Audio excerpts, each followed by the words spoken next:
Some call me nature.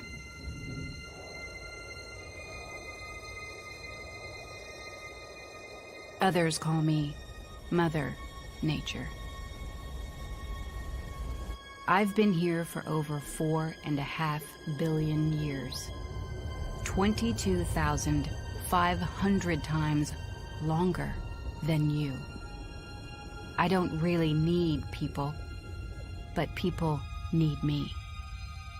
Yes, your future depends on me. When I thrive, you thrive. When I falter, you falter. Or worse.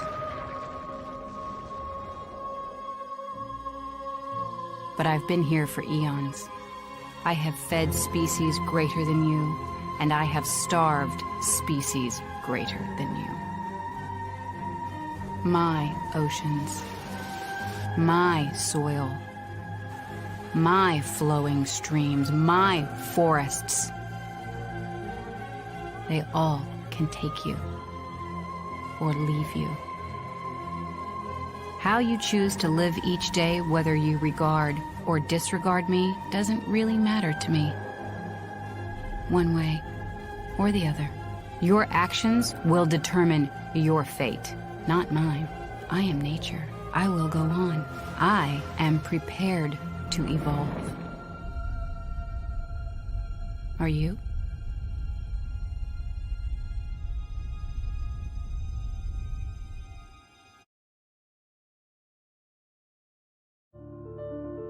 This is a fantastic planet, has nurtured not one or two life forms, millions of life forms.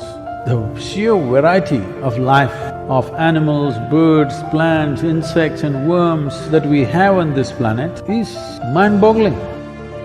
Our ability to gobble up the resources on the planet is too much. We exploited the land, we exploited the oceans. Our idea of life has become exploitation, from an atom to anything.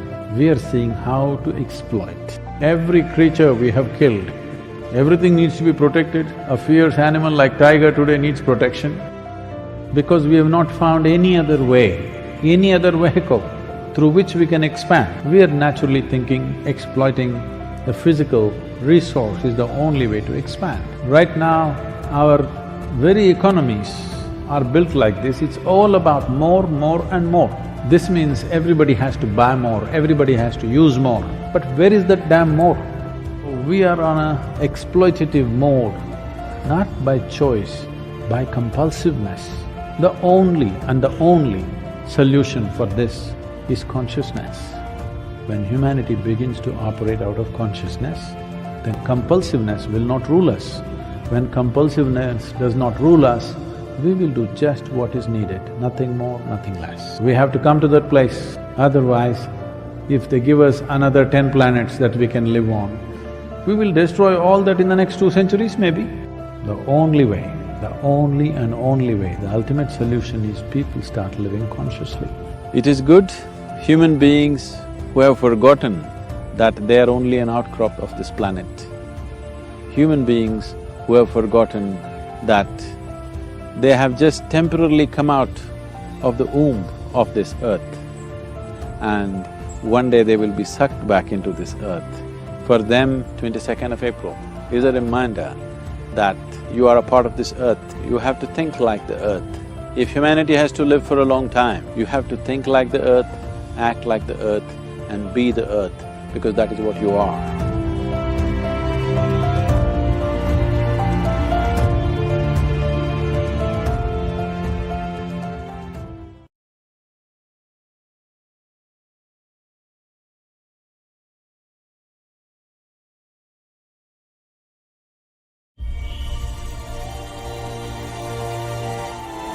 The idea that we need to protect this planet itself is a convoluted idea because it is not because of us that the planet is there, it is because of the planet we are there. Even to think me and the planet is a completely wrong notion because what you call as myself, the physical presence of who you are, is just an outcrop of this planet. Whatever you experience as a part of yourself, with that nobody has to tell you, please take care of this, anyway you will take care of it. The planet is for all of us and we cannot exist here by ourselves. Our existence here is not because of our economic activity. Right now we are made to believe it is because of the percentages of growth that's happening in this country you will live well.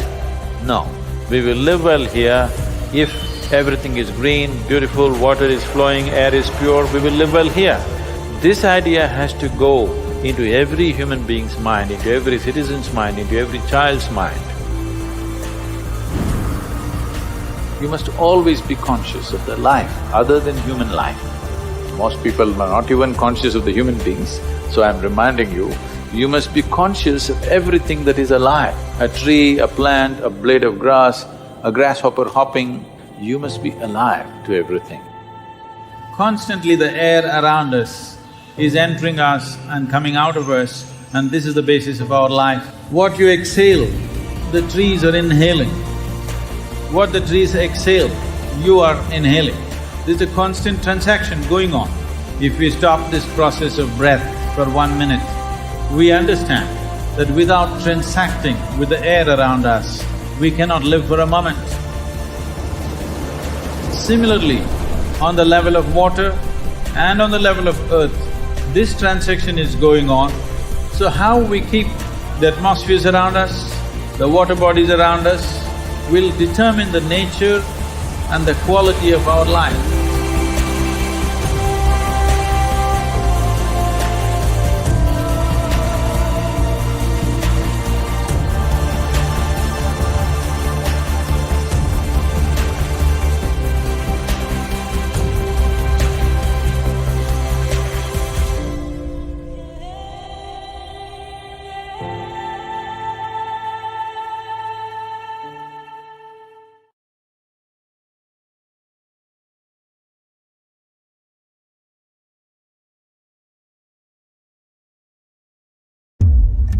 Within the next decade or so, we are going to pass a number of tipping points, beyond which it's going to be very difficult to recover. Reckless burning of fossil fuels, the destruction of the forests, pollution of the ocean.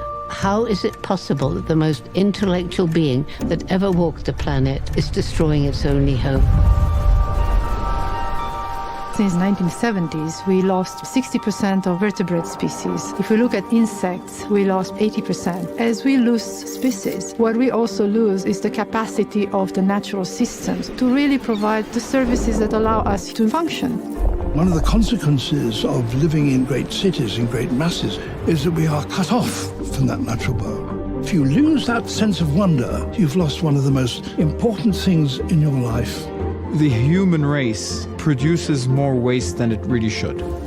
We only recycle 9% of all plastic. That means that unless it's been burnt, every single piece of plastic ever made still exists on our planet.